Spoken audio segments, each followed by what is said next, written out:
Celui qui invoque la bête. 1. Tout était calme et silencieux, ni gai, ni triste. Une lampe électrique éclairait le bureau. Les murs semblaient inébranlables. La fenêtre se dissimulait derrière les rideaux lourds de la même couleur vert foncé que le papier peint, mais d'une nuance beaucoup plus sombre. Les deux portes, la grande du mur latéral et la petite du fond, en face de la fenêtre, étaient soigneusement fermées. Derrière, tout était sombre et vide. Le large couloir, le salon spacieux, morne et froid, où des plantes tristes se morfondaient loin de leur terre natale. Gourov était étendu sur le divan, un livre à la main. Il s'arrachait souvent à sa lecture pour réfléchir, pour penser à eux. Ils l'entouraient. Il les avait remarqués depuis longtemps. Ils se cachaient, mais ils étaient constamment présents.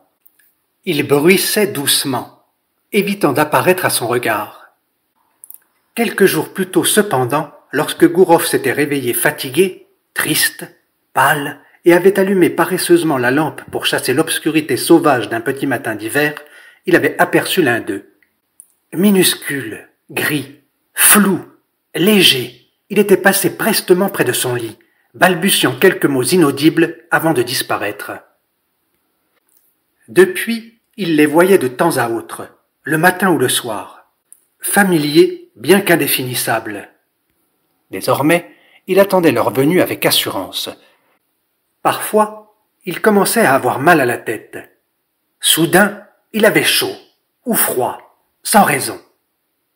Alors, la fièvre, longue et maigre, au visage disgracieux et jaune, aux mains osseuses et sèches, jaillissait d'un recoin pour s'allonger à côté de lui, l'enlacer et l'embrasser en riant. Ces baisers fugaces de la fièvre tendre et rusée et ces lents accès de migraine légère étaient agréables. Une faiblesse se répandait dans son corps. Cette fatigue, elle aussi, était plaisante. L'agitation de l'existence reculait en quelque sorte au second plan. Les gens devenaient lointains, inintéressants et totalement inutiles. Il préférait la compagnie des non-êtres doux et silencieux. Gourov ne sortait plus depuis plusieurs jours. Il s'enfermait chez lui. Il ne voyait personne. Il pensait aux non-êtres furtifs. Il les attendait. 2. Son attente fut interrompue brusquement de manière étrange. Une porte claqua et dans le salon derrière le mur, Gourov entendit des pas lents. Quelqu'un se rapprocha d'une démarche légère et assurée. Gourov tourna la tête vers la porte et sentit un courant d'air froid. Devant lui se tenait un adolescent d'allure bizarre. Il portait une cape de toile, ses jambes étaient nues et son teint très sombre. Des cheveux noirs bouclés, des yeux noirs brillants, un visage aux traits réguliers, si beau qu'il en était effrayant. Ni bon, ni mauvais. Gourov ne fut pas étonné. Une force supérieure à sa volonté semblait s'être emparée de lui. Les non-êtres familiers se tapirent dans leur recoin. Le garçon dit « Aristomaque, as-tu oublié ce que tu m'avais promis?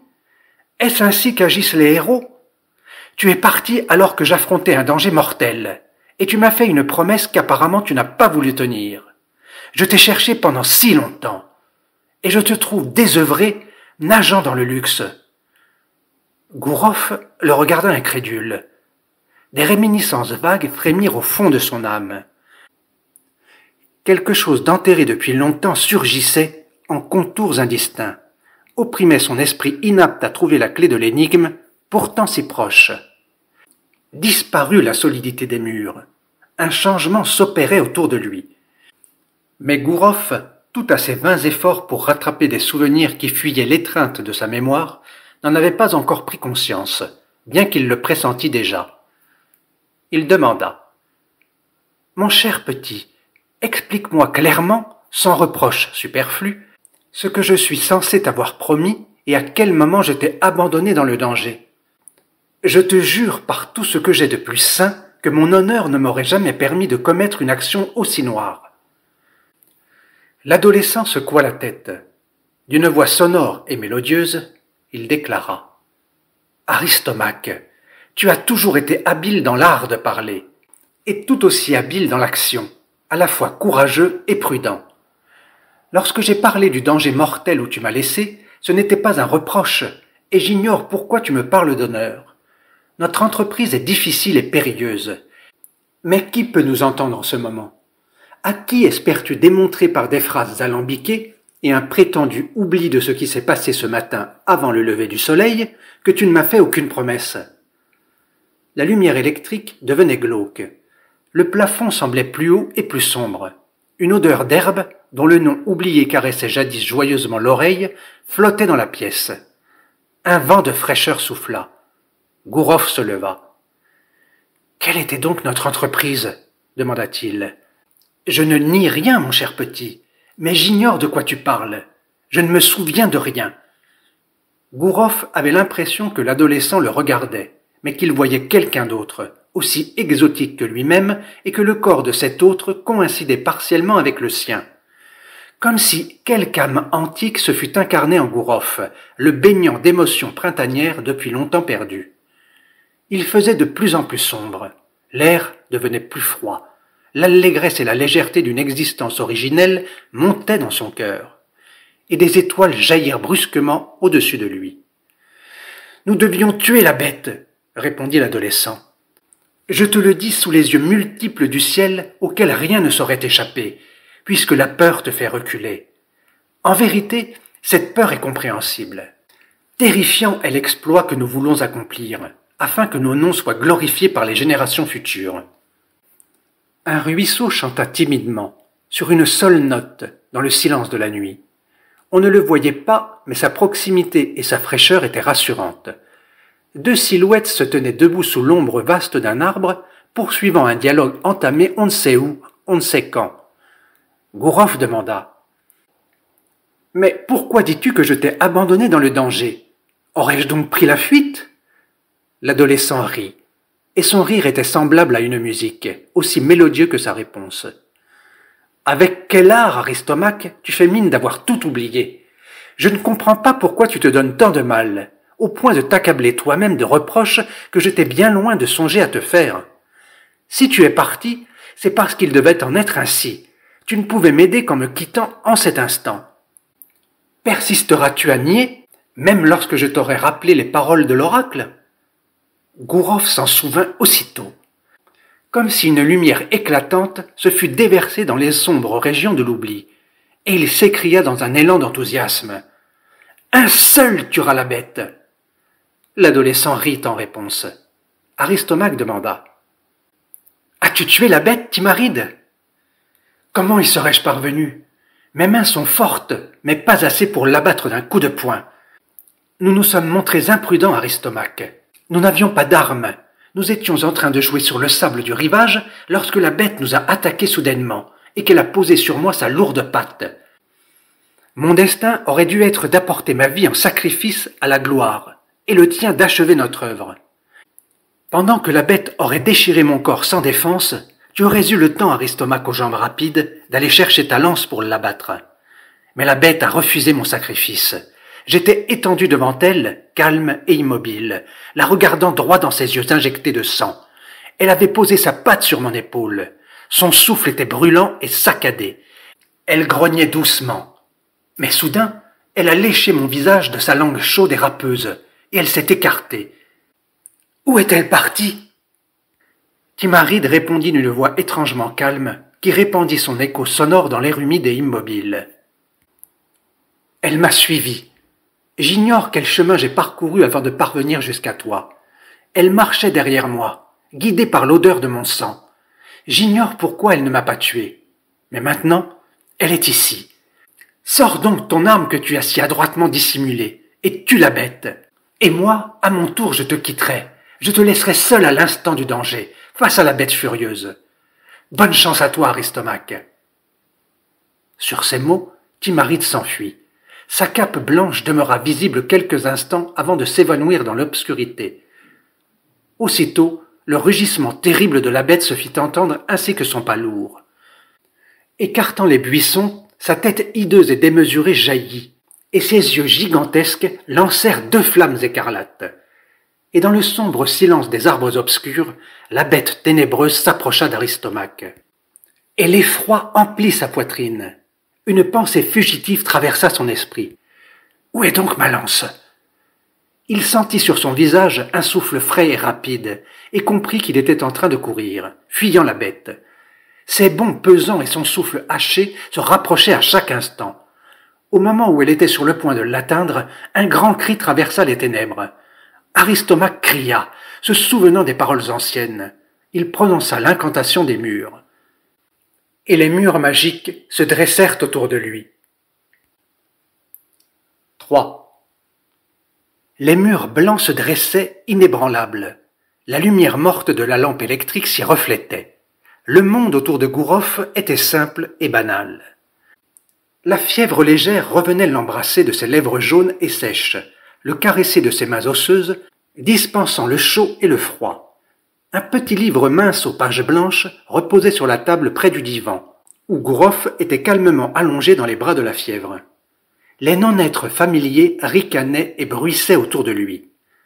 Gouroff dit d'une voix haute et indifférente « L'incantation des murs !» et s'arrêta. Quelle était-elle ? Il en avait oublié les paroles, si tant est qu'elles eussent jamais existé. Les non-êtres gris et flous se mirent à danser autour du petit livre aux pages mortellement blanches, en scandant de leur voix minutieusement murmurante « Nos murs sont solides, nous sommes entre les murs. La peur du dehors ne saurait nous atteindre. » Parmi les non-êtres se tenait un personnage aussi minuscule qu'eux mais différent, tout noir. Des reflets de flammes et de fumée jouaient dans les plis de son vêtement. Ses yeux lançaient des éclairs. Gouroff se sentit vaguement inquiet. Il demanda « Qui es-tu » Le visiteur noir répondit « Je suis celui qui invoque la bête. Au bord d'une petite rivière, dans une autre incarnation déjà lointaine, tu as abandonné le corps meurtri de Timaride. La bête s'est repue du corps splendide de ton ami, a dévoré une chair créée pour recueillir la plénitude du bonheur terrestre. Lui qui était l'image de la perfection humaine, plus qu'humaine, a péri pour assouvir un bref instant la faim insatiable de la bête. Où est son sang si pur, vin divin d'une félicité suprême?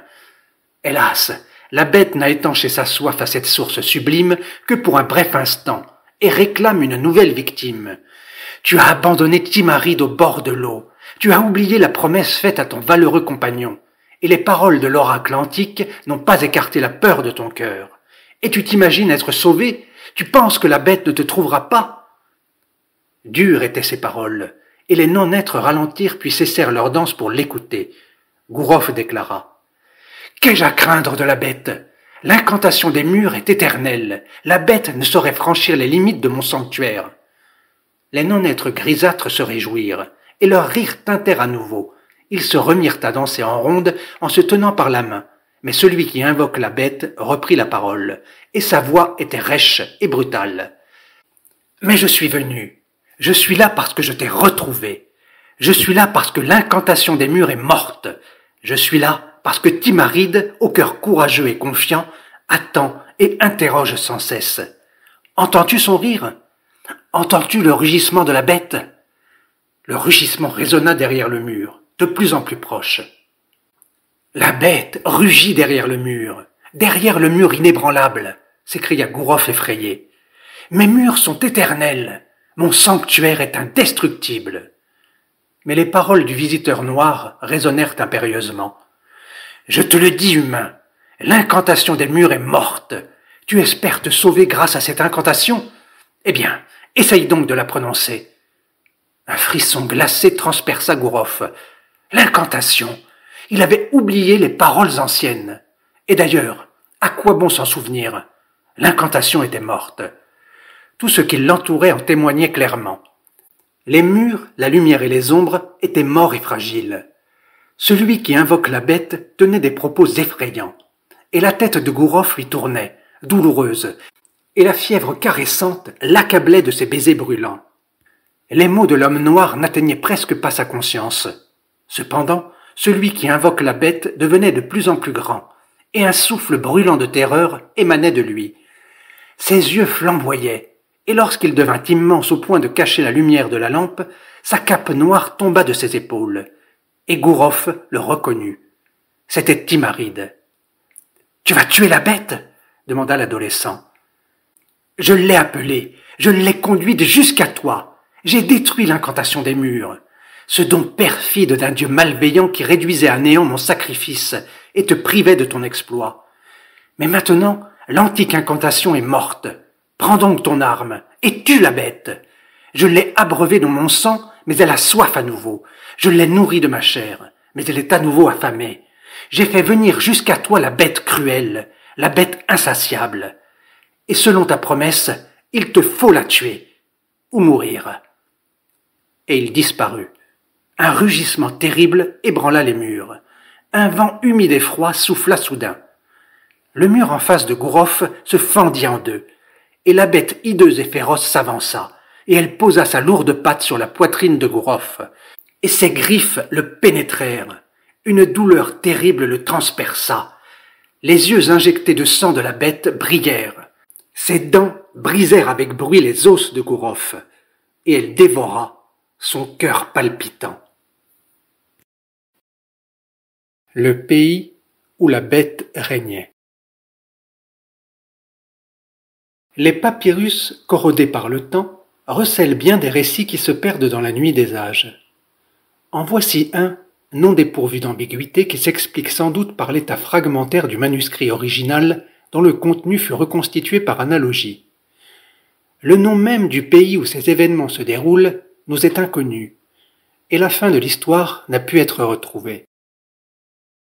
Dans les passages à caractère purement fantastique, nous ignorons si le chroniqueur a reçu une métaphore ou s'il croit lui-même à la métamorphose qu'il relate. Le temps était venu de choisir un roi, et les anciens décidèrent de s'en remettre au destin. À la tombée de la nuit, un œuf d'or, incrusté d'émeraude et de saphir, fut déposé à la sortie de la ville, dans l'herbe bordant la route. L'étranger qui ramasserait l'œuf deviendrait le nouveau roi de la cité. S'agissait-il d'une coutume propre à cette contrée, ou bien des présages avaient-ils indiqué cette méthode? Je l'ignore. Certains détails m'inclinent cependant à opter pour la seconde explication. Le dragon de feu que les hommes appellent astre du jour se leva, incandescent, annonciateur d'un temps clair, comme il sied au premier matin du règne d'un grand roi.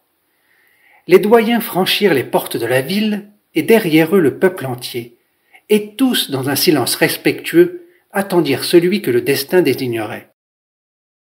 Longtemps, la route demeura déserte et silencieuse, à croire que les dieux ou les démons régnant sur ce pays se concertaient et hésitaient avant de fixer leur choix. Enfin, la décision fut prise. Deux jeunes gens, à peine couverts de vêtements grossiers et élimés, apparurent sur la route. L'un était mince, la peau sombre et les cheveux noirs. Les boucles de l'autre étaient rousses et lançaient des reflets d'or sous le regard ardent du dragon solaire. Son teint était olivâtre, ses joues vermeilles et ses yeux brillaient d'un désir inextinguible. Mais par ailleurs, les visages des deux jeunes gens se ressemblaient au point que le garçon brun paraissait s'être reflété dans un miroir de feu pour donner naissance à un double plus clair. Riant et bavardant gaiement, ils avaient déjà passé l'œuf reposant dans l'herbe et approchaient des portes de la ville. Le murmure de la foule les arrêta. Effrayés et confus, ils s'immobilisèrent au bord de la route poussiéreuse, regardant autour d'eux et s'interrogeant sur la raison de ce rassemblement. Le jeune homme aux cheveux noirs fut le premier à apercevoir l'œuf. « Regarde, Météia !» dit-il en s'approchant. « Quel joli jouet !» Et il le ramassa. Son ami accourut et tendit une main avide en s'exclamant d'une voix implorante. « Oh, s'il te plaît, Kenya, donne-le-moi. Je voudrais tant avoir cet œuf. » Kenya éclata de rire et donna l'œuf à Météia. « Tiens, prends-le. Il est à toi, puisque tu y tiens tant. » Et Météia se réjouit. Il lança l'œuf en l'air et le rattrapa, admirant les reflets éblouissants des pierres précieuses. Alors, les doyens s'avancèrent pour s'incliner devant Météia, qui tenait l'œuf d'or. et ils lui donnèrent le titre de roi. Une dispute éclata parmi la foule. Certains imprudents affirmèrent que le diadème royal revenait à Kenya. « C'est le jouvenceau aux yeux noirs qui a ramassé l'œuf et qui l'a donné à ce rouquin égoïste. C'est le beau Kenya qui doit régner sur nous.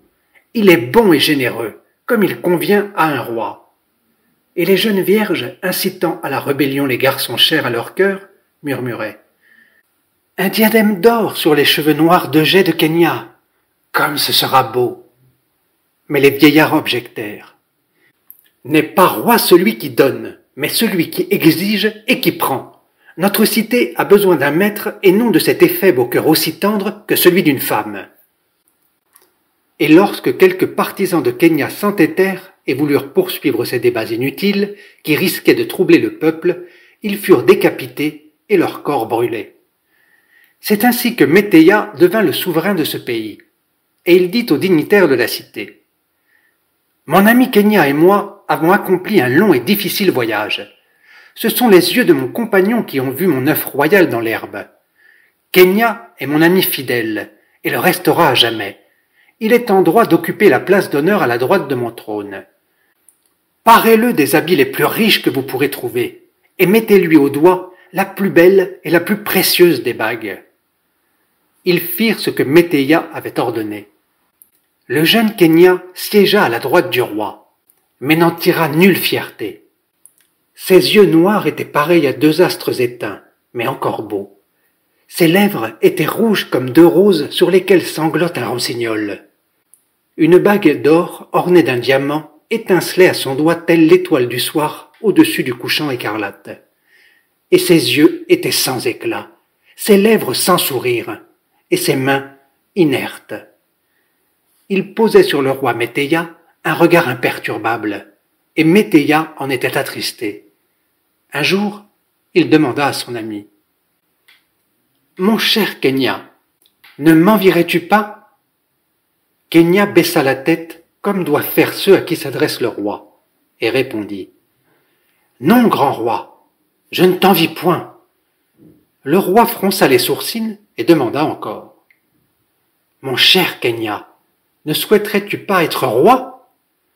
Et Kenya répondit « Je ne veux point être roi. » « Kenya, poursuivit le roi, tu penses peut-être que puisque tu as ramassé l'œuf, c'est à toi que le pouvoir devrait appartenir ? J'ai ramassé mon œuf, répondit Kenya, et je te l'ai offert. Désormais, il est à toi, et tu peux régner en paix. Personne ne te le reprendra. Le roi Météya se tut, ne sachant que demander encore. Mais une noire amertume tourmentait son cœur. Et le plus vieux et le plus rusé des dignitaires, Salka à la barbe grise, s'inclina vers le souverain pour lui souffler à l'oreille des paroles perfides. « Ô grand roi, toi qui es notre trésor et notre consolation, ton ami Kenya, que les garçons frivoles et les filles lascives louent tant pour sa belle apparence, Kenya que par ta volonté royale tu as élevé si haut qu'il siège à la droite de ton trône sublime, ose appeler sien l'œuf que tu tenais entre tes doigts puissants au moment où nous sommes sortis de la ville, pour rendre hommage à ta grandeur et à ta beauté, et te donner le titre qui te revenait. Il appelle sien l'œuf que les dieux tout-puissants ont placé entre tes mains royales. » Le roi Météya rougit de colère, et ses yeux lancèrent des éclairs. Il tourna son regard courroucé vers Kenya, mais le jeune homme n'en manifesta aucun trouble. Il demeura muet, immobile et calme, comme une nuit noire sans lune et sans étoiles. Un autre dignitaire se rapprocha du roi, le sage et cruel Kana qui était le juge suprême de ce pays. Il s'inclina et à son tour lui souffla à l'oreille des paroles mauvaises. « Ô grand roi, dont la splendeur fait pâlir les astres, dont l'esprit et les hauts faits dépassent ceux des plus sages et des plus courageux dans cette cité comme dans les terres les plus éloignées. Ton ami Kenya que tu as si royalement récompensé d'un menu service, ose imaginer et peut-être même dire qu'il est meilleur que toi parce qu'il t'a remis ton œuf royal, te surpassant ainsi en générosité. Ton ami est prêt à se faire ton ennemi, ô grand roi. En vérité, L'homme qui nourrit de mauvaises pensées à l'égard de celui qui règne sur nous mériterait un châtiment exemplaire. Tremblant de colère, serrant son sceptre entre ses mains couvertes de poils roux, Météia demanda à son ami Kenya. « Dis-moi, Kenya, qui de nous deux, selon toi, est meilleur et plus digne d'être honoré ?» ?»« Grand roi, répondit Kenya, les gens t'honorent car tu es leur souverain. Ils te rendent hommage, et moi avec eux. Je suis ton fidèle serviteur, et je le resterai à jamais. » Météia se leva et s'écria furieux. « Les dieux m'ont placé sur ce trône, parce que je suis meilleur que tous les hommes de ce pays, et des autres pays également, et bien meilleur que toi. » Et Kenya répondit. « Toi et moi sommes très jeunes, grand roi. Nous n'avons encore rien accompli sur cette terre qui mérite louange ou reproche. Quant à savoir qui de nous deux est meilleur, nul ne peut le dire. » Le roi s'étonna de l'insolence de son ami. « Ne penses-tu pas pour de bon être supérieur à ton roi ? » ?»« Pas le moins du monde. Je crois que toi et moi sommes pareils. Ce n'est pas pour rien que nous avons grandi ensemble, et que nous nous ressemblons tant par les traits. Lorsque dans le rougeoiement de l'aube ou du couchant, je m'incline vers un ruisseau pour étancher ma soif, il me semble, ô mon roi, que c'est ton visage qui se rapproche du mien, et tes lèvres qui se tendent vers les miennes pour un doux baiser fraternel. Différent de moi par la couleur de tes cheveux et de ta peau, et par la fraîcheur de tes joues qui contrastent avec mon teint sombre, tu me ressembles comme un reflet dans un miroir de feu. Tu es beau comme je le suis, et comme moi, bon et généreux. » Les dignitaires poussèrent de hauts cris, s'indignant que Kenya ose se comparer au roi, et le cœur de Météia se remplit de rage, et il fit fouetter Kenya sans merci. Et tandis que le jeune homme était étendu nu devant lui, pieds et poings liés, hurlant de douleur, que les marques rouges striaient son corps parfait et que son sang chaud jaillissait au visage du jeune souverain, une joie cruelle pénétra le cœur de ce dernier, et il se mit à rire des souffrances infligées à son ami. Et toute la cour riait avec lui. Alors Kenya s'écria. « Ô puissant sire, souviens-toi, c'est moi qui ai ramassé ton œuf royal et qui te l'ai donné. Souviens-toi et aie pitié de moi. » En réponse, le roi rugit d'une voix sauvage. « Je m'en souviens, Kenya, je m'en souviens parfaitement. Et pour que tu cesses de te croire supérieur à moi, j'ordonne à mes fidèles serviteurs de te battre à mort. » Et selon l'ordre du tyran, Kenya fut battu jusqu'à ce que ses gémissements se taisent. Après quoi, son corps fut jeté hors du palais. À dater de ce jour, l'âme du roi Météia se remplit d'une cruauté inextinguible. Les cris des suppliciés sonnaient comme une musique de joie à ses oreilles. Ceux qui osaient regretter le pauvre Kenya ou formuler des reproches à l'égard de leur souverain féroce et ingrat étaient traînés au pied de son trône et torturés à mort devant son regard réjoui. Lorsqu'il était las du spectacle des corps mutilés et de l'odeur du sang, il s'enivrait de vin et goûtait la compagnie des danseuses, des charmeuses de serpents, des diseuses de bonne aventure et autres femmes de mauvaise vie. Les dignitaires festoyaient avec lui, contents que le roi se désintéresse des affaires de la cité et n'empêche point ces hommes cupides et insensibles de s'enrichir au détriment des veuves, des orphelins et des victimes des mauvaises récoltes. Les fils débauchés des dignitaires s'amusaient avec Météia et le distrayaient par leur débordement. Vint alors le temps des larmes et du désespoir pour les habitants de ce pays. La nuit, des femmes, des jeunes filles et des jeunes gens se rassemblaient en secret dans les bois pour brûler des offrandes aux dieux et invoquer le défunt Kenya par des incantations puissantes et terribles. Et le jeune supplicié sortit de l'obscurité de sa tombe. Un jour, alors que le roi festoyait en compagnie de ses dignitaires et de jeunes écervelés, Kenya apparut devant lui, au grand effroi des convives. Le crépuscule jetait ses derniers feux. Les brumes s'accumulaient au fond des vallées. La première étoile venait d'apparaître, blanche dans un ciel dont l'éclat lacté se teintait de pourpre. Soudain, la lourde portière s'écarta, et, sombre et beau dans la clarté du soir, Kenya apparut sur le seuil, vêtu d'une courte tunique blanche. Un ivrogne, joue contre la table, vociférait encore. tandis que les autres, fascinés, muets d'épouvante, contemplaient l'apparition. Une coupe d'or tinta en tombant sur le sol en bois de cyprès et roula, traçant une courbe entre le roi et Kenya, et une traînée de vin couleur de sang effleura les pieds nus de celui qui était ressuscité d'entre les morts. Kenya s'approcha du roi et s'assit à sa droite, là où Météia n'avait encore fait asseoir personne d'autre. Et le roi demanda, tremblant de peur et de colère, « Tu es vivant, Kenya ?» Et Kenya répondit, « Je me suis levé pour venir jusqu'à toi. Jadis, nous sommes venus ensemble dans cette cité, tous deux innocents et joyeux.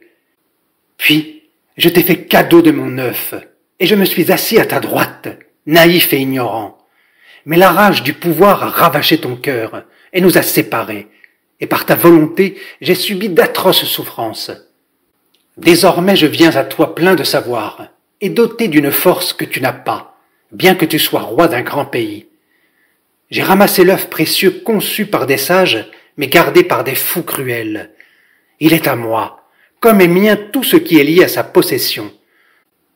Cependant, ayant constaté combien le pouvoir suprême peut rendre mauvais, moi, Kenya, à qui le roi Météia ressemble tant par ses traits, je ne veux point régner. Qu'il n'y ait donc nulle querelle entre nous. Partageons en paix, garde les précieux saphirs et les émeraudes du pouvoir royal, et rends-moi l'or lourd que mes mains ont ramassé et que mon sang a rougi. Une colère sauvage brilla dans le regard du roi, et il hurla. J'entends des propos séditieux, et je contemple les yeux insolents d'un esclave insoumis. Où êtes-vous, mes fidèles serviteurs? Emparez-vous de ce rebelle, torturez-le, frappez-le devant moi avec des lanières enduites de pois et des fouets de cuir, versez du plomb fondu dans sa gorge, arrachez ses yeux noirs de sorcier. Les serviteurs zélés s'acquittèrent à la lettre des ordres du cruel souverain, tandis que le jeune supplicié poussait d'affreux hurlements qui montèrent plus haut que les nuages plumeux, et si quelque chose avait existé au-delà des cieux, il serait monté plus haut encore. On traîna son corps défiguré hors de la ville, et on le jeta parmi les immondices. Alentour, sentant l'odeur du sang frais, les chacals hurlaient peureusement. Dans le palais royal, des voix rauques d'ivrognes chantaient des chansons paillardes. Des courtisanes nues dansaient devant le roi qui riait en les fustigeant avec une fine cravache, pour qu'elles sautent avec plus d'entrain. Les glapissements fins des filles l'amusaient. Les exactions continuèrent. À nouveau, au fond de la forêt, on invoqua le jeune martyr grâce à des charmes de magie noire. Et Kenya revint une nouvelle fois dans le palais du roi, et il fut coupé en morceaux qu'on jeta aux chiens. Et lorsqu'il ressuscita encore, il fut brûlé en même temps qu'un millier de jeunes gens et de jeunes filles qui pleuraient son trépas. Ils furent tous enfermés dans une maison qu'on entoura de fagots aspergés de pois, avant d'y mettre le feu. Les flammes jaillirent joyeusement vers le ciel, inondant de sang les nuages nocturnes, et le hurlement sauvage des suppliciés était audible de loin, terrifiant les tigres qui chassaient parmi les roseaux de la berge. Tandis que les hommes, pour complaire à leur terrible souverain, dansaient autour de la maison en feu. Mais Kenya revint encore. Et le roi demanda à l'Éternel ressuscité, « Veux-tu donc que tes souffrances et les miennes ne connaissent pas de fin ?» Et Kenya objecta en souriant, « Le choix t'appartient, grand roi. Rends-moi mon or, et je te laisserai en paix. »« Je ne te le donnerai point, » cria le roi. « Je te livrerai encore et encore à des tortures indicibles, tant que tu ne seras pas las de revenir et que tu ne disparaîtras pas dans les ténèbres infinies. »« Roi Météia, » dit Kenya, « je ne peux plus quitter le cercle des éternels retours qui m'ont assigné des forces supérieures. Rends-moi l'or de mon œuf, ou bien égorge-moi de tes propres dents, dévore-moi comme une bête sauvage dévore sa proie, et alors tu deviendras toi-même une bête. Mais en revanche, tu m'auras vaincu, et je ne reviendrai plus te voir. » Le roi baissa la tête. Il réfléchit longtemps, puis il déclara enfin, « Qu'il en soit ainsi. Je suis le roi, et il me faut te vaincre quel qu'en soit le prix. Je préfère être une bête victorieuse qu'un homme vaincu qui renonce à ce qui lui appartient. » Alors Kenya éclata de rire, et une stupéfiante transformation s'accomplit. le corps du roi se couvrit d'un épais pelage roux, de la couleur de ses cheveux. Son corps devint souple comme celui d'un tigre de Bengale. Il tomba à quatre pattes, et une queue apparut soudain, remua nerveusement. Des griffes jaillirent de ses mains et de ses pieds devenus pattes. Sa belle tête subit une effrayante métamorphose. Ses mâchoires devinrent énormes, et des crocs blancs acérés brillèrent dans sa bouche. Des flammes vertes s'allumèrent dans ses yeux arrondis, et sa voix furieuse devint rugissement animal. D'un bond puissant et agile, Météia, devenu bête, sauta sur Kenya, et, grognant, brisa ses os et dévora sa chair tendre. Ses oreilles velues remuèrent au bruit des ultimes hurlements du jeune homme. Et les dignitaires du royaume glorifièrent le roi qui avait dévoré son ami. Plein d'une joie mauvaise, il proclamait « Les dieux tout-puissants ont accompli un miracle pour notre pays bien-aimé. Ils ont accordé à notre cher roi Météia l'apparence d'un fauve terrible pour que ses griffes et ses dents brisent les os de nos ennemis comme des roseaux fragiles. » Et ils conduisirent la bête à travers les rues pour terroriser ses ennemis tremblants. Sa tête était couronnée d'un diadème étincelant. Un collier de diamants ornait son cou. Des saphirs et des émeraudes brillaient dans ses poils roux. Des filles nues semaient des fleurs parfumées sur sa route, et son sillage était taché de sang. Le peuple se prosternait à son passage, et la bête choisissait sa proie parmi ses sujets consentants. Elle se repaissait de corps jeunes et tendres. La fin du récit est obscure. Une jeune fille avec un charbon ardent dans la poitrine, peut-être convient-il de lire une jeune fille au cœur ardent, devait mettre à mort la bête, selon les présages recueillis la nuit dans le secret de la forêt. Mais la bête fut-elle effectivement tuée?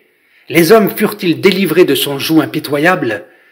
Le destin du pays où la bête régnait nous demeure inconnu, et son nom même a sombré dans l'oubli. Au-delà du fleuve Maïrour. 1. Les 2 semaines que mon frère Sin et moi avons passées dans cette fabuleuse cité, belle et perverse, ont filé comme un songe bref et enivrant. Tout étonnait les yeux des habitants d'un pays éloigné, non seulement par la distance, mais par les mœurs, des raffinements et des tentations de cette capitale fière, solennelle et royale. Mais j'ai compris trop tard qu'elle n'était pas seulement vaste et glorieuse, bruyante, pleine de gens et d'attraits, mais dangereuse pour un cœur sans expérience. Moi-même, j'y ai connu la tentation et un chagrin amer. Et jamais je n'aurais dû y emmener mon jeune frère. Nous nous étions arrêtés chez notre ami Sarrou, qui voulait nous remercier de notre hospitalité durant son voyage dans notre contrée. Il nous accompagnait partout, délaissant ses affaires, soucieux de nous montrer toutes les curiosités du lieu. Quand souvent d'autres hôtes se lassent de leurs invités et attendent leur départ avec impatience, notre brave ami regrettait que nous ne puissions rester plus longtemps pour assister au cycle annuel complet des fêtes, processions et sacrifices. Temple de divinités charitables ou cruelles, bosquets sacrés hantés par des esprits mystérieux, sombre tour du silence, jardin parfumé des plaisirs amoureux, maison de caresses vénales, bazar aux innombrables richesses, tissus, tapis, armes, pierres précieuses, parfums et couleurs, oiseaux et singes, esclaves des 2 sexes de toutes les nuances de peau, du rose le plus tendre au noir le plus profond. Café, fumerie dont la fréquentation vous transporte dans des contrées qui n'existent point sur cette terre, et bien d'autres merveilles encore que je ne saurais toutes mentionner, nous furent montrées par Sarrou. Mais la richesse de nos impressions n'est pas en cause. Une épreuve nous échut, qui fut la source des plus grands malheurs pour nous et pour notre pays. Si seulement je n'étais pas venu dans cette ville, ou du moins si je n'y avais pas emmené mon frère. À peine sorti de l'adolescence, comment pouvait-il surmonter une tentation que j'eus moi-même grand-peine à affronter? Un matin, Sarrou nous dit « Aujourd'hui, je vais vous montrer la ménagerie royale. Ce mois-ci, l'accès en est librement ouvert non seulement aux habitants, mais aussi aux étrangers. » Mon frère Sin manifesta un enthousiasme bruyant à la perspective de cette visite. Mais, quant à moi, je me sentais troublé par un songe funeste. J'avais rêvé d'une bête d'une grande force et d'une grande férocité, dont le rugissement était pareil à la voix de celui qui vit dans la forêt au-delà du fleuve Maïrour. Je n'aurais pas dû aller dans cette maudite ménagerie, mais je ne voulais pas peiner notre hôte. 2.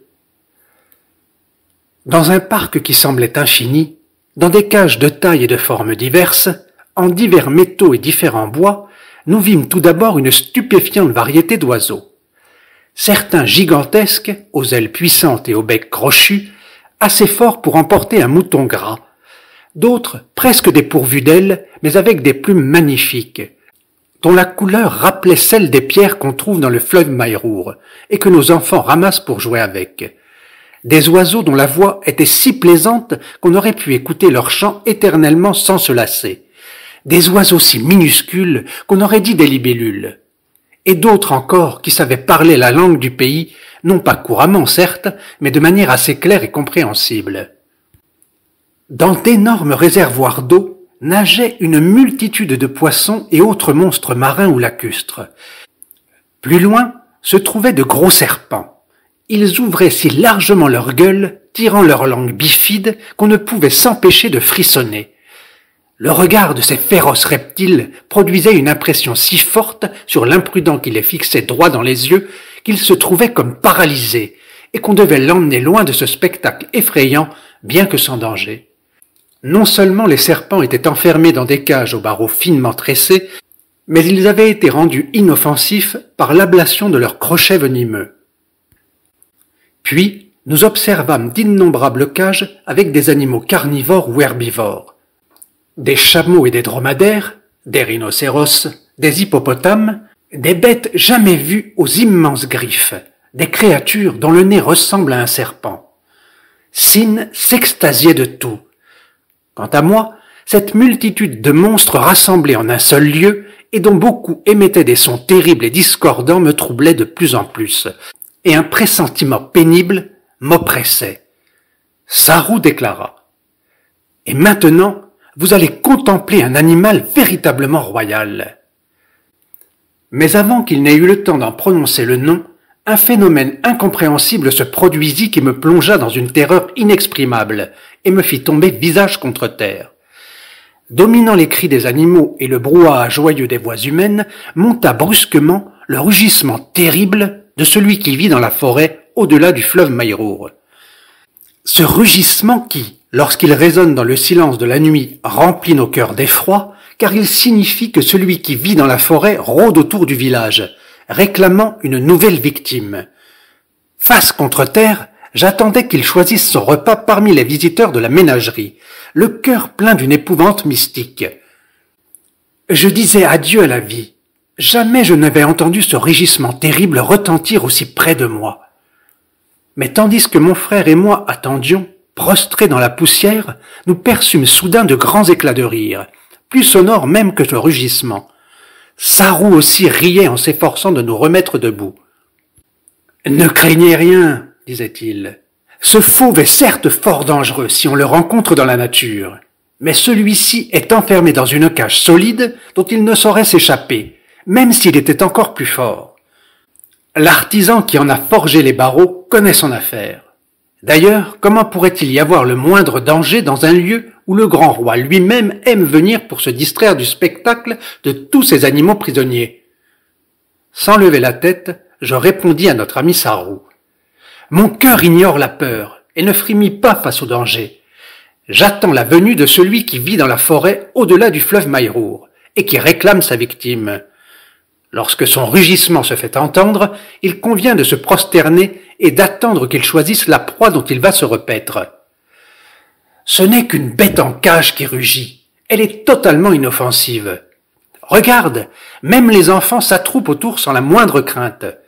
Les barreaux sont épais, et la bête devra se contenter de la nourriture que lui fournissent les employés de la ménagerie. » Mais je refusais de le croire, et je demeurai longtemps étendu devant la cage, car les rugissements continuaient, aussi menaçants que ceux qui me glaçaient le sang lorsque je me réveillais au village sous ma hutte. Mais Sin finit par me souffler. J'ai osé regarder la cage. Le rugissement provient de la bête qui y est enfermée. Je ne savais que penser ni que faire. Était-ce quelque démon rusé régnant sur cette ville perverse qui osait imiter la voix terrible? Mais comment imaginer un démon doté d'une telle force et d'une telle insolence? Celui qui habite au-delà du fleuve Maïrour se dissimulait-il en personne sous la peau d'un animal prisonnier, se riant de l'aveuglement pitoyable des hommes et prenant son temps pour choisir sa victime? Mais notre terrible Seigneur s'abaisserait-il à de tels stratagèmes? Le vil démon de la cité, perfide et mensonger, nous trompait sans doute pour quelque raison. 1000 malheurs ne risquaient-ils pas de s'abattre sur mon frère et sur moi qui attirions ces rires sacrilèges? Prosterné devant cette horrible cage où se trouvait quelque chose d'incompréhensible, quelque chose que la raison humaine était sans doute trop faible pour appréhender, mais qui offensait sans le moindre doute les lois sacrées de notre peuple. Je demeurai couché, sanglotant, tandis que les impies se moquaient de nous jusqu'à ce que mon frère me dise « Partons d'ici !» J'ignorais si nous étions en droit de partir pendant qu'il rugissait au-dessus de nous. Comment trouver la force de me remettre debout? Comment regarder en face celui dont aucun des miens n'avait encore jamais vu l'apparence? Si c'était bien lui qui se trouvait dans cette cage, comment partir en le laissant en proie à l'humiliation et à la honte? Mais que pouvions-nous faire? En demeurant en ce lieu et en écoutant les moqueries, ne commettions-nous pas le plus odieux des péchés? Tout d'abord, l'idée de partir me parut criminelle, mais je compris bientôt que c'était la seule chose à faire. Avant de me lever, j'ai voilé soigneusement le visage de mon frère, avec le bord de ma cape. Si l'un de nous devait périr en croisant le regard furieux de celui qui rugit, il valait mieux que ce fût moi, qui avais déjà vécu, plutôt que Sin qui n'avait pas encore goûté aux plus douces joies de l'existence. D'autant que la légèreté de la jeunesse pouvait à nouveau l'inciter à lever les yeux sur la cage, s'imaginant que sa témérité demeurerait une seconde fois impunie. Quant à moi, l'expérience d'une longue vie m'avait enseigné combien il est périlleux de tenter le destin.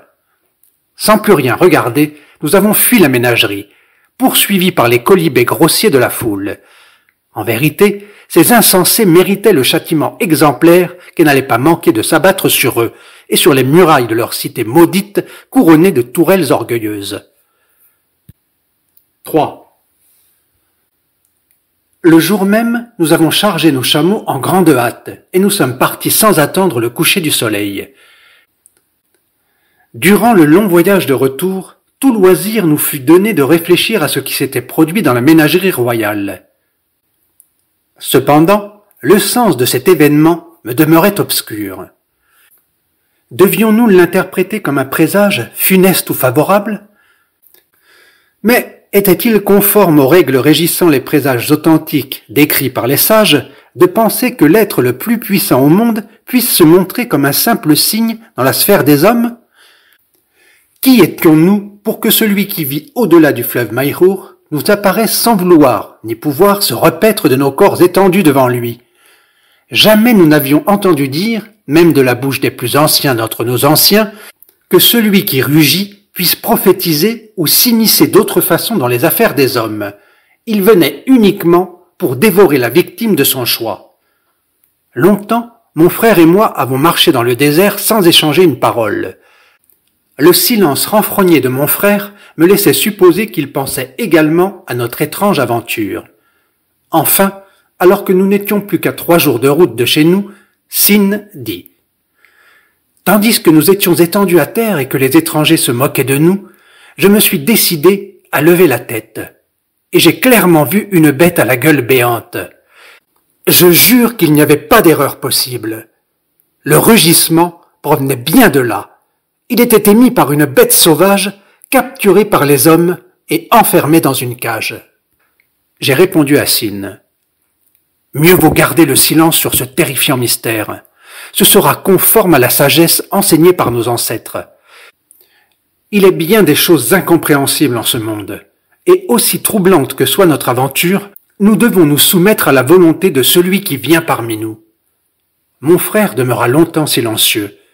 Au déclin du jour, il déclara C'était bien le rugissement qui retentit près du village lorsqu'il vient chercher une victime.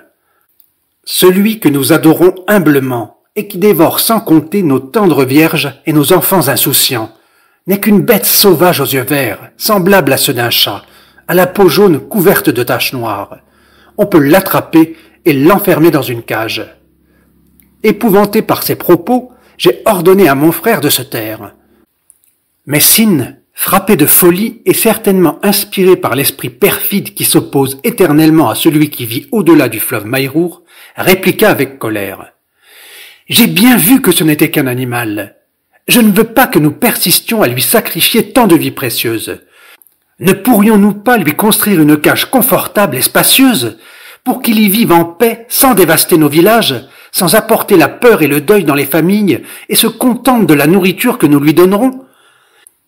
Je ne suis pas fou au point d'affirmer que nous pourrons vivre sans lui, mais ne pourrait-il se repaître de moutons et de bœufs ? Pourquoi a-t-il fallu qu'il dévore dans la fleur de l'âge ta fiancée, la plus belle des jeunes filles de notre village ?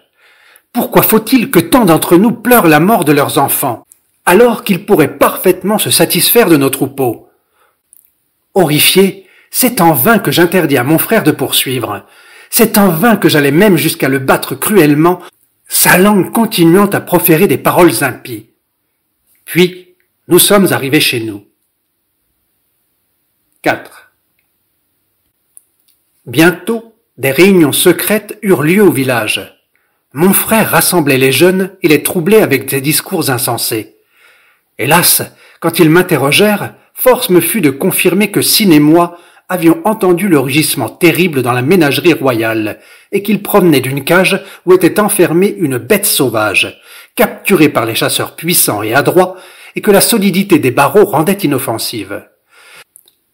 Je ne me lassais pas, il est vrai, d'expliquer à ces gens de peu de foi que celui qui vit au-delà du fleuve Maïrour ne pouvait en aucun cas se trouver dans cette cage, que le rugissement était l'un de ces phénomènes qui échappent à notre faible compréhension et qu'il vaut mieux passer sous silence. Mais ils ne m'écoutaient guère, croyant davantage aux hérésies de Sin qui assuraient que notre terrible maître n'était qu'un animal qu'il fallait mettre en cage. Les habitants de notre pays se divisèrent en deux camps opposés. Les uns, respectant la sagesse des traditions anciennes, demeuraient fidèles à celui qui vit au-delà du fleuve, qui sort des jungles impénétrables dans un village ou un autre pour réclamer sa victime d'un puissant rugissement, mais dont la présence nous préserve de bien d'autres malheurs, nous porte chance pour la chasse et dans diverses entreprises. Leurs adversaires, avec un emportement et une insistance déraisonnables, dédaignant les discours avisés des gardiens du savoir, répétaient que celui auquel nous avions toujours rendu hommage et sacrifié d'innombrables victimes n'était qu'une bête de la forêt. Il y eut bien des querelles, des bagarres et même des meurtres. Le frère se dressa contre le frère, le fils contre le père, et la paix fut troublée dans les familles. 5. Enfin, une pensée rusée, mais qui en séduisit beaucoup, surtout parmi ceux qui recherchent toujours la voie du milieu, vint à l'esprit du sage Bélésis. Nos ancêtres nous ont appris à adorer celui qui vit dans la forêt et réclame des sacrifices humains. L'enseignement de nos pères ne doit pas être rejeté. Notre société risque de sombrer dans le chaos si nous cessons de craindre celui dont le regard de feu perce l'obscurité de nos nuits.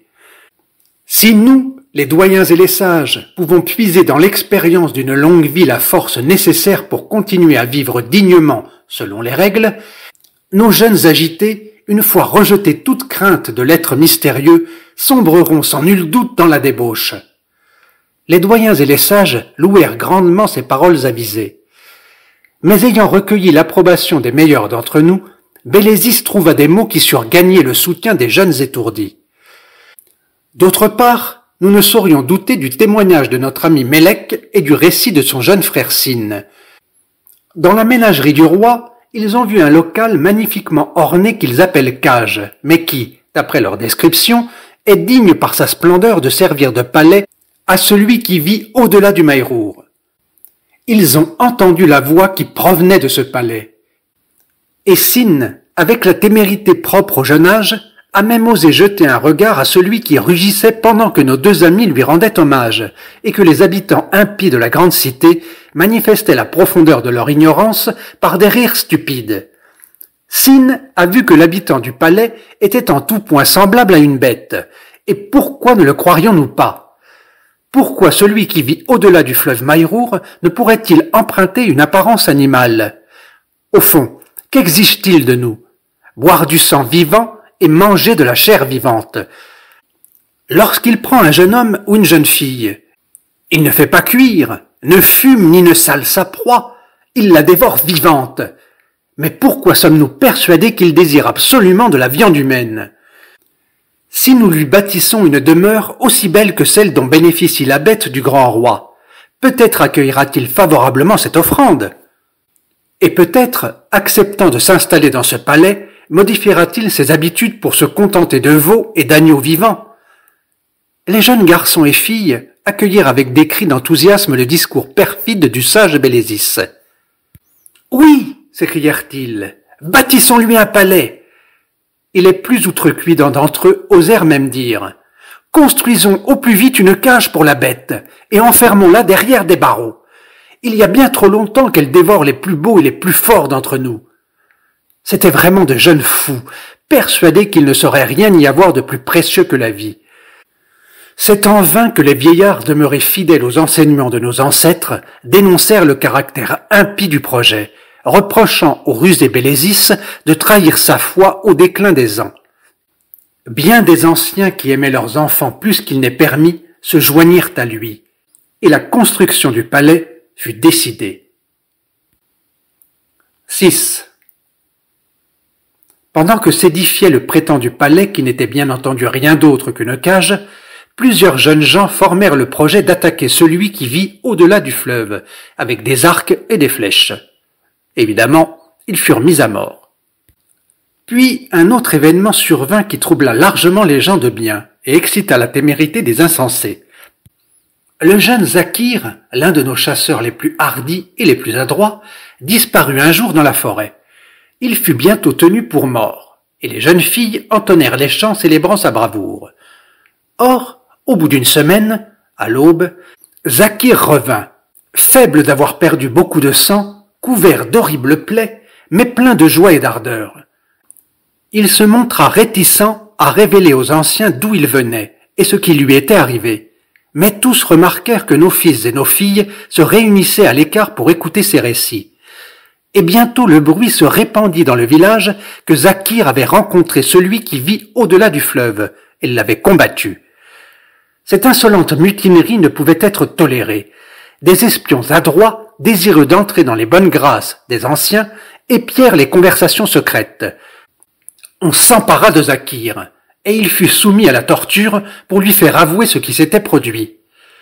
Incapable de supporter la douleur, Zakir se repentit de sa faute. Il parla ainsi, et nous l'écoutâmes tous avec épouvante. La nuit était calme et sans lune quand je me suis approché de la forêt située à 3 jours de marche au-delà du fleuve Maïrour. Mon couteau était bien aiguisé et mes flèches empoisonnées, car j'avais fermement décidé de trouver le monstre et de le mettre à mort. Soudain, aussi près qu'une jeune fille ose s'approcher pour admirer celui qu'elle désire, aussi près que tombe la première pierre jetée par un enfant qui apprend le lancer, tout près, j'ai entendu le rugissement. Poussé par l'habitude ancrée en moi depuis l'enfance, je me suis prosterné pour attendre. J'ai entendu son pas lourd et le craquement des branches. J'attendais. Mais un lézard froid rampa le long de ma jambe, et ce contact me rappela l'histoire de la bête dans la ménagerie du roi.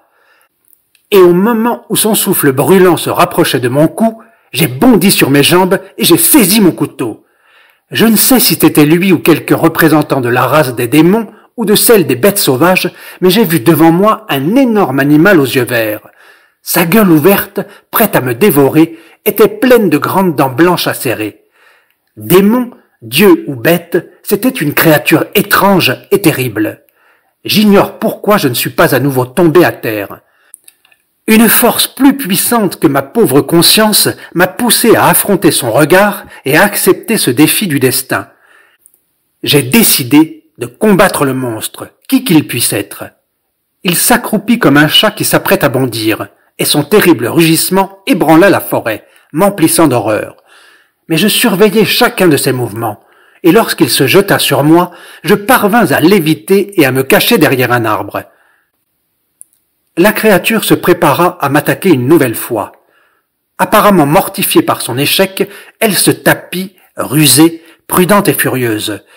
Je préparai une flèche et sa pointe empoisonnée s'envola avec un fin sifflement au moment où la bête repassait à l'attaque. Aussitôt, elle m'écrasa sous sa masse.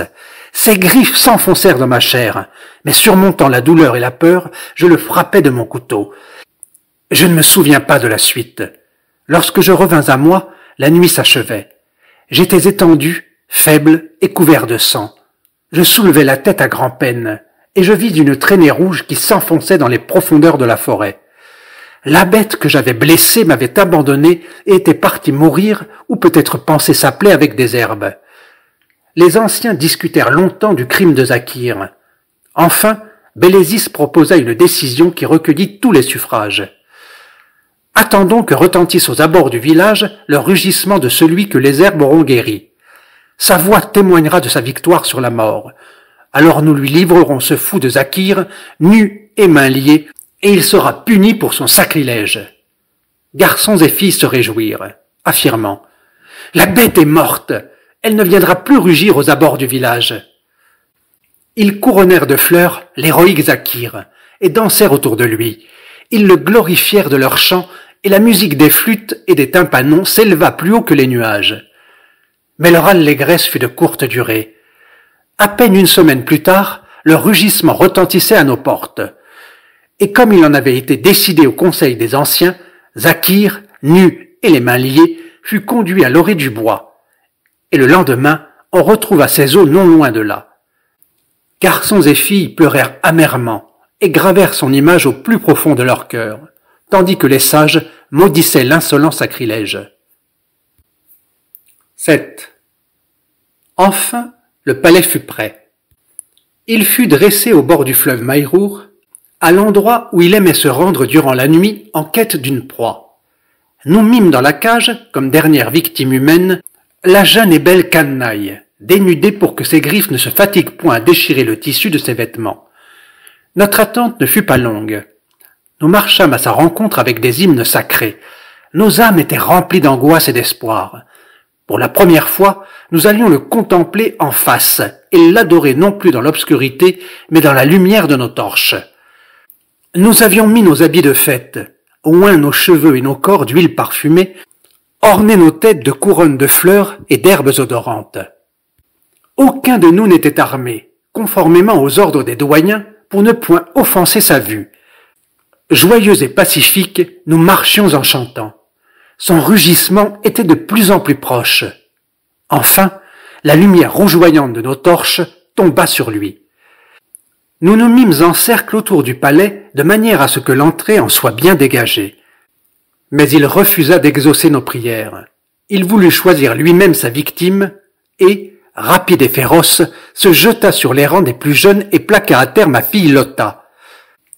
Tandis qu'avec un grognement avide il déchirait ma chère enfant, tandis qu'il miaulait de délices en buvant le sang chaud de sa gorge, encore palpitante, mes yeux s'ouvrirent enfin et je compris que celui que nous adorions et auquel nous apportions d'innombrables sacrifices, cruel et féroce, avide de sang chaud et de jeune chair fraîche, n'était effectivement qu'une bête sauvage, dépourvue de raison, qui tirait toute sa force de notre faiblesse et de notre peur.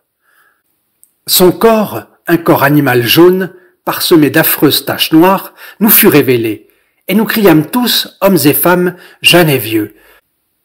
En vérité, celui que nous adorions n'est qu'une bête féroce. Nous voyons désormais clairement celui qui vit au-delà du fleuve Maïrour. Nos fils et nos filles, et le grand chasseur Zakir, ont servi de pâture à un simple animal sauvage. Et la bête se jeta à nouveau sur la foule, et déchiqueta une autre victime. Que pouvions-nous faire? Nous étions sans armes. Nous avons fui. Le monstre nous poursuivait et nous jetait à terre de ses lourdes pattes griffues, choisissant les plus jeunes, car les créatures de la forêt sentent d'instinct la meilleure nourriture. Ce jour-là, la bête se reput à loisir du sang et de la chair de nos filles et de nos fils. Nous nous sommes réfugiés dans nos huttes pour pleurer nos morts, et nous avons aiguisé nos armes. la soif de vengeance consumait nos cœurs. 8. Les jours passèrent. La bête rusée se cachait et attaquait par surprise. Bien des jeunes braves périrent. Il s'en trouvait beaucoup parmi nous qui avaient conservé leur foi et qui attiraient par ruse ou par force dans les bois ceux qui parlaient le plus fort contre la bête et les serviteurs. Certains auraient trouvé profitable que l'ancien culte se perpétue. Beaucoup de gens venaient écouter leurs prédictions, et ils affirmaient que celui qui rugit se montrait favorable à eux et à ceux pour qui il priait. Bien des imprudents périrent, mais de nombreux serviteurs de la bête furent également mis à mort. Certains doyens parlaient ainsi, et leurs paroles étaient celles de la sagesse. « Insensés, que cherchez-vous? Songez à ce qui arrivera si vous le tuez. Comment pourrons-nous vivre sans lui? Il est facile de rejeter les lois de nos ancêtres, mais sur quoi reposera l'ordre de votre vie future? Hélas, nous ne voulions même pas y penser. Nous ne rêvions que d'une chose, être délivrés de la bête cruelle. » Et un matin, des clameurs de joie retentirent dans le village. Les enfants couraient dans les rues en criant « La bête est mortellement blessée! La bête se meurt !» Les jeunes filles de leur voix mélodieuse clamaient en frappant dans leurs mains et en dansant sur les places. « La bête se meurt! La bête est morte !» Les trompes, les tympanons et les flûtes résonnaient alentour, et des cris de joie retentissaient partout. « La bête maudite est en train de crever !» La bête, frappée d'une flèche empoisonnée, était étendue au bord du fleuve. Elle se tordait, grondant dans les affres de l'agonie. Ses yeux verts étincelaient d'une rage impuissante et ses griffes creusaient le sol, et son sang impur inondait l'herbe. Les adorateurs de la bête pleuraient, tapis au fond de leur hutte. Tandis que nous célébrions notre victoire, nous ignorions la vie qui nous attendait. Nous ne pensions pas à celui qui viendrait bientôt sur les rives du fleuve Maïrour pour nous asservir sous un autre pouvoir, encore plus terrifiant.